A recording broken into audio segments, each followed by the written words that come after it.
تفاصيل النشرة أهلا بكم. أوضح التعليق الأسبوعي أن الاحتفال بعيد ميلاد إريتريا المستقلة بحفاوة وحماس كبيرين سنويا ليس نتاج التضحيات الكبيرة ومصاعب النضال الطويل وحسب، بل أن قوة الشعب الموحدة التي برزت في التصدي وإفشال العدائيات المتواصلة بعد الاستقلال لإعاقة عملية بناء الدولة السيادية عززت أكثر من مضمون ومعنى الاستقلال. وأشار التعليق الصادر بعنوان التصدي الذي أظهر قوة تماسك الشعب إلى كلمة الرئيس إسياس أفورقي بمناسبة عيد الاستقلال التي قال فيها أن غلاوة استقلالنا وسيادتنا لا تقاس بتنوع العدائيات التي لم تنقطع وحسب، وإنما بقوة تصدينا، موضحا بأن العربدة لإعاقة تقدم الدولة الوليدة ومن ثم المؤامرات والعدائيات التي لا حصر لها وكذلك الأعمال الإرهابية الكثيرة قد ارتطمت بقوة تصدي الشعب الإريتري دون تحقيق أهدافها، بل وزادت من متانة تصدي الشعب الإريتري. وذكر التعليق الأسبوعي أن الشعب الإريتري اكتسب الخبرة في مسيرة نضاله الطويل كيفية السير على النهج والانتصار دون أن تثنيه المعوقات المختلفة، وأن الوعي العالي وقوة التصدي الذين حقق الانتصار سابقا سيكون الضامن للنجاح والنمو مستقبلا، واضحا وبما أننا نمضي قدما متجاوزين المعوقات مهما كان حجمها والوقوف على أرض صلبة فإنه لن تعيقنا أي قوة لتحقيق تطورنا بالبذل والعطاء.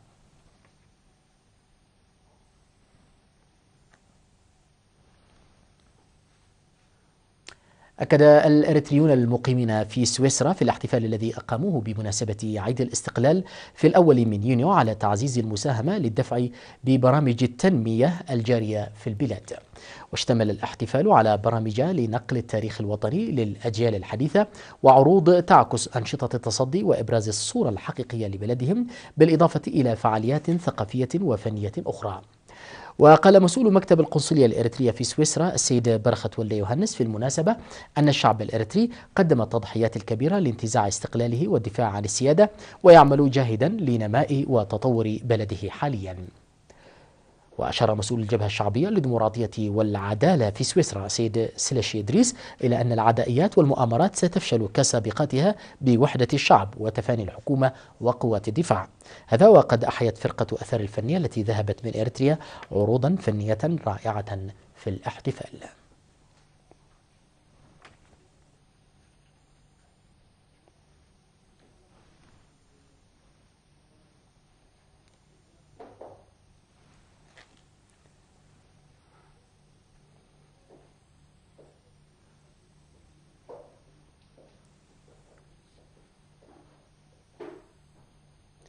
أوضح الإريتريون المقيمون في دبي ومدن الإمارات الشمالية في احتفالهم بعيد الاستقلال في 30 من مايو المنصرم تعزيز مساهمتهم في برامج التنمية الوطنية. وأوضح قنصل إريتريا العام السيد يوهانس تخل ميكيل في المناسبة بأن استثنائية الاحتفال بهذه المناسبة يأتي لتضحيات الجسام التي قدمت من أجل الاستقلال والزود عنه. وأكد فشل جميع العدائيات والمؤامرات التي استهدفت إعاقة تقدم ونماء إريتريا بالتصدي القوي للشعب.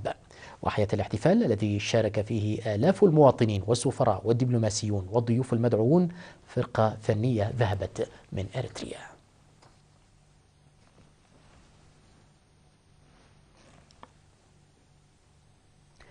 خرجت مدرسة مساعدي التمريض في مدينة جندع في الأول من يونيو 62 من طلابها بدرجة الشهادة بعد دراسة دامت لعام كامل. وأوضح مدير المدرسة السيد ميكيل جهراي في المناسبة أن المعدات المتطورة والمكتبة التي تحتوي على كتب حديثة التي أدخلتها المدرسة تقوم بدور كبير في رفع كفاءة الطلاب، داعيا الخريجين لتطبيق الدراسة التي تلقوها على أرض الواقع. وقالت مسؤولة متابعة مدارس مساعدي التمريض الممرضة قدس نبرها أن هدف مدارس مساعدي التمريض وهو تلبية متطلبات المؤسسات الصحية، مؤكدة على جهد وزارة الصحة لضمان صحة المجتمع.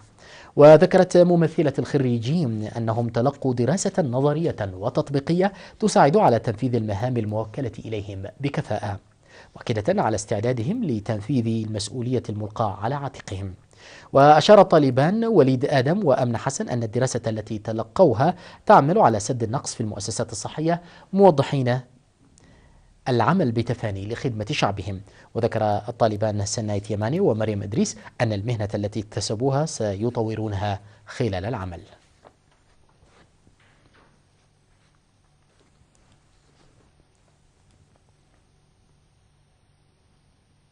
يقوم سكان عد جومبولو في مديرية جالا نفعي بأنشطة نفير لتمهيد الأراضي الزراعية استعدادا للموسم الزراعي القادم.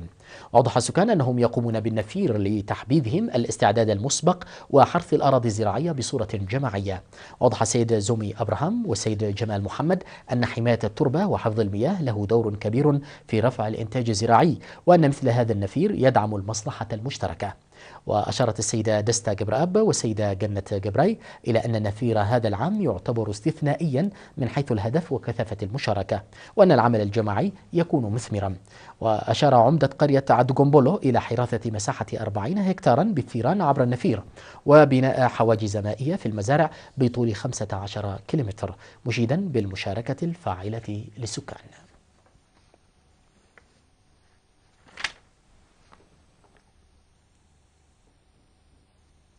عقدت مؤسسة التأمينات الوطنية اجتماعها السنوي التاسع لأصحاب الأسهم في الأول من يونيو بفندق أسمرا بالاس تحت شعار الاستثمار الرشيد لمستقبل مشرق. وقال المدير العام لمؤسسة التأمينات الوطنية السيد زرقو والد ميكيل قدم تقريرا في الاجتماع عن الأنشطة العامة للمؤسسة، وأوضح أهمية امتلاك الأسهم وكذلك التغييرات والإصلاحات التي يمكن القيام بها. وقال أن المؤسسة خلقت مناخا لرفع رأس مالها ببيع الأسهم للمستثمرين المهتمين بموجب التشجيع الحكومي للاستثمار وإدخال سوق الأسهم، وتعمل حاليا بالتعاون مع الشركاء في أنشطة رفع الدخل وبالتالي رفع أرباح أصحاب الأسهم، مشيرا إلى أن أصحاب الأسهم يضعون الثقة على أعضاء المجلس الإداري والعمال. هذا وعلم بأن أرباح الأسهم ستوزع بدءا من الاثنين الثالث من يونيو.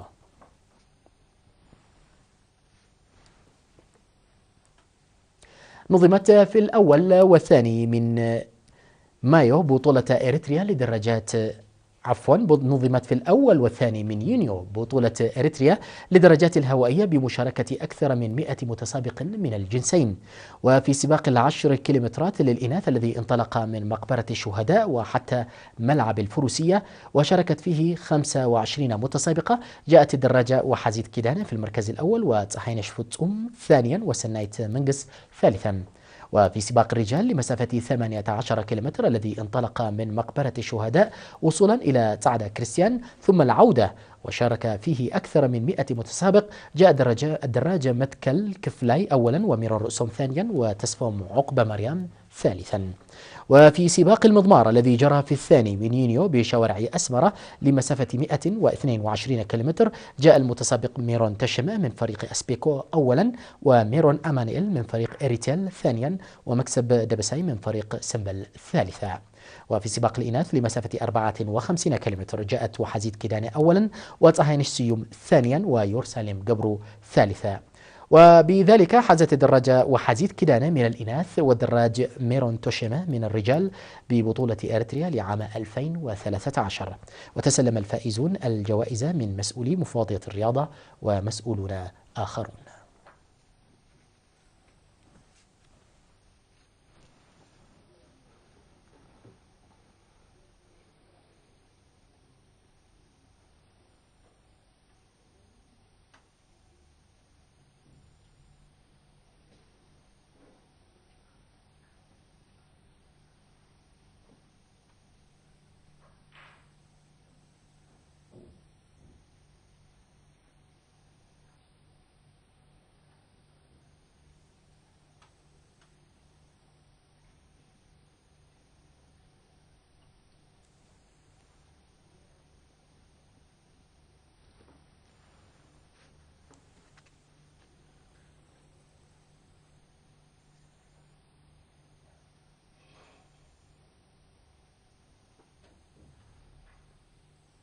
مشاهدينا الأكارم، نتوقف مع فاصل قصير ثم نتابع الأخبار على الصعيد العالمي، فابقوا معنا.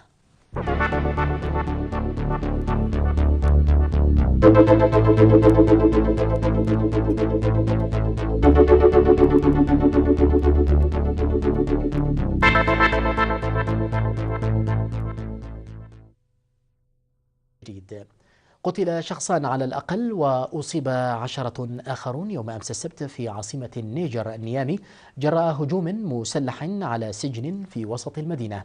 وقالت السلطات الحكومية أن الهجوم استهدف تحرير عدد من النزلاء بالسجن. وصرح قائد أمني عن مقتل شخصين في الاشتباكات المسلحة التي استمرت لمدة 45 دقيقة بين المهاجمين وقوات حرس السجن المدعومة بقوات الشرطة، مشيرا إلى فرار بعض من المهاجرين بشاحنة، فيما يختبئ آخرون داخل منازل محيطة بالسجن. ويأتي الهجوم على السجن بعد أسبوع واحد من هجوم مسلح على منجم لليورانيوم وقاعدة عسكرية في البلاد، وسط هواجس من احتمالية اتساع الاضطرابات الأمنية في النيجر أسوة بدولة مالي المجاورة. هذا ويضم السجن أكثر من 600 نزيلا، من بينهم العشرات من عناصر الجماعات المسلحة الناشطة في غرب القارة الأفريقية. أدى تحطم طائرتان صغيرتان في أمريكا يوم أمس الأول إلى إصابة 5 أشخاص على الأقل بجراح مختلفة. وتحطمت الطائرة الأولى في مدينة لينديان بولاية نيو جيرسي، مما أدى إلى إصابة شخصين كانا على متنها بجراح خطيرة. وقالت السلطات أن طائرة من نوع دايموند كاتانا تحطمت بالقرب من مطار المدينة بعد فترة وجيزة من إقلاعها، مشيرة إلى فتح تحقيق لكشف ملابسات الحادث. فيما وقع الحادث الآخر في مدينة هيردون بولاية فيرجينيا، حيث أسفر سقوط طائرة صغيرة على شقة سكنية إلى إصابة 3 أشخاص بجراح متفاوتة. وافادت الأنباء بتحطم الطائرة فوق شقة بمبنى سكني في المدينة، مما أدى إلى إصابة الطيار والراكب إلى جانب صاحب الشقة بجراح مختلفة، وسط تقارير بأن الطائرة كانت تعاني من خلل في أنظمة الكهرباء داخلها قبل حدوث الحادث.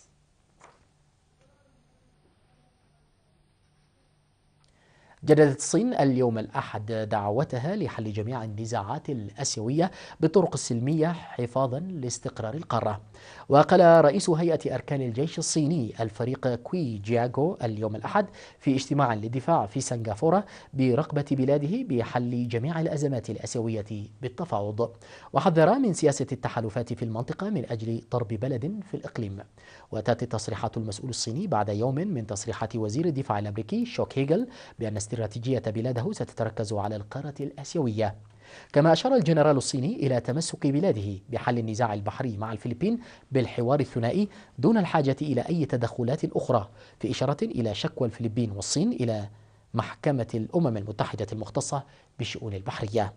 من جهته علق أمين وزارة الدفاع الفلبينية على التصريحات الصينية إلى تطبيقها على أرض الواقع من أجل استقرار المنطقة بأكملها. يذكر بنزاع الصين حول ملكية أرخبيلين غنيين بموارد الطاقة، أحدهما في منطقة جنوب بحر الصين مع الفلبين وفيتنام وبروناي وماليزيا، والآخر مع اليابان في منطقة بحر شرق الصين، علما بأن جميع تلك الدول من حلفاء أمريكا في القارة الآسيوية.